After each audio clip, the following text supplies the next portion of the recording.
Behind the glamorous image of France lies a society built on constant trade-offs and contradictions. Many people see France as a welfare paradise, a country where people work fewer hours and enjoy long holidays.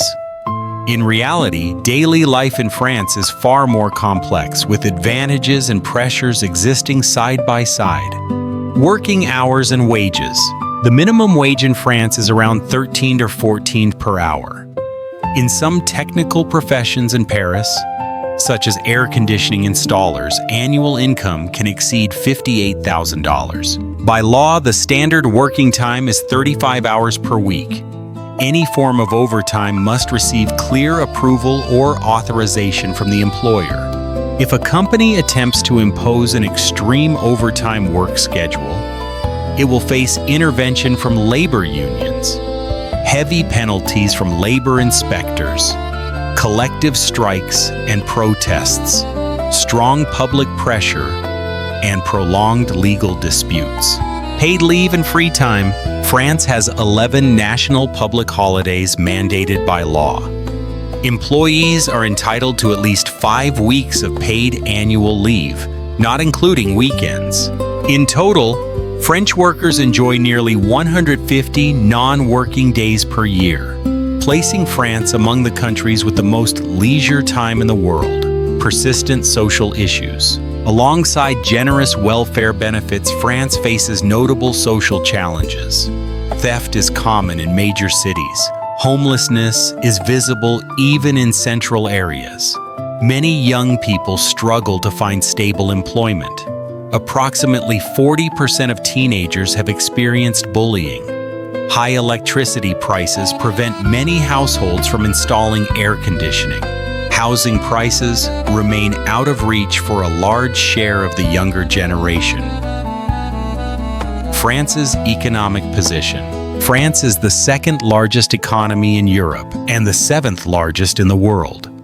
It is a long-established, developed nation with a welfare system considered among the most complex and comprehensive globally, healthcare and medical coverage. Anyone legally residing in France for more than 3 months is required to enroll in the National Health Insurance System. This system covers most medical expenses, including general and specialist consultations, hospital care, prescription drugs, laboratory tests, dental care, and eye care. Standard reimbursement rates are 70% for outpatient care and 80% for hospitalization. For chronic illnesses, serious conditions, or maternity care, coverage can reach 100%. Patients simply present their health insurance card. Most costs are processed digitally, and full upfront payment is usually not required. Maternity and family support. Women working full-time are entitled to 16 weeks of paid maternity leave. After childbirth, either parent may take parental leave for up to 3 years. Job positions are legally protected during this period, and families receive certain financial allowances. Education and workplace insurance. Public education in France is free from age 3 through high school graduation. Public universities charge only minimal registration fees. All employees are automatically covered by workplace accident insurance. If a work-related accident or occupational illness occurs, medical costs are covered at 100%, and workers receive income replacement close to their regular salary during periods when they cannot work. A sense of life security. Thanks to its welfare system, most French residents do not fear financial ruin from serious illness. They can take long paid holidays with peace of mind and maintain relatively stable expectations for retirement. The cost of generous welfare. High welfare comes with high taxation. Public spending in France accounts for more than 50% of GDP, one of the highest levels globally. Even a proposal to reduce 2 paid vacation days and slightly increase personal health care contributions was enough to trigger large-scale nationwide strikes. For many French citizens, any reduction in core social benefits, however small, is viewed as unacceptable. The labor market and young people. French labor law provides strong protection for permanent employees.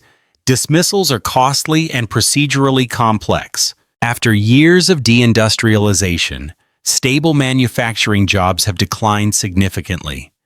Many companies are reluctant to hire young workers without experience. Without a first job, young people cannot gain experience.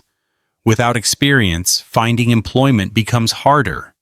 Prolonged unemployment leads to skill erosion. As a result, youth unemployment in France remains notably higher than in Germany and the European average. Income and cost of living. A worker earning a gross monthly salary of about $300 takes home only $2,500, $2,600 after taxes and social contributions. The cost of living in France is high, especially housing, energy, transportation, and food. In Paris, rent alone can consume 40% or more of monthly income. French culture does not prioritize extreme saving. Many people choose to spend income on improving their present quality of life. This creates the impression that many live paycheck to paycheck, although middle and upper income households often still save and invest. Housing and mortgage limits. The price-to-income ratio for housing in France is around 8 to 10 times. In the Paris region, it can exceed 20 years of income. Banks enforce strict lending rules. Total monthly debt payments may not exceed 35% of household income. Even with a solid income and sufficient down payment, many buyers are unable to secure enough financing to purchase property in major cities. Everyday life snapshots. A young office worker in Paris earns about $2,700 net per month, pays nearly $1,100 in rent, lives comfortably but saves little, and feels discouraged about ever owning a home. A skilled technician in a provincial town earns about $2,400 per month, owns a home, takes annual family vacations, and enjoys a stable, satisfying life. A retired couple who were secondary school teachers receive more than $3,800 per month in combined pensions, have fully paid off their home, their children are financially independent, and they travel frequently, making them among the most comfortable groups in French society. Air conditioning and electricity costs. Only about 25% of households in France have air conditioning. A 1.5 horsepower unit costs $650 or $850, while total installation expenses often exceed $1,600. Summer electricity prices in Paris can reach $0.55 per kilowatt. Running air conditioning for 8 hours daily over 3 months can push electricity bills beyond $1,100, nearly 30% of a typical household's monthly income. Conclusion. France is a wealthy country filled with contradictions. Its generous welfare system offers security and stability, but at the cost of high taxes, high living expenses, and structural pressure on the labor market. France is not a perfect paradise. Yet it is precisely these trade-offs that make it a realistic, complex, and endlessly fascinating society to understand.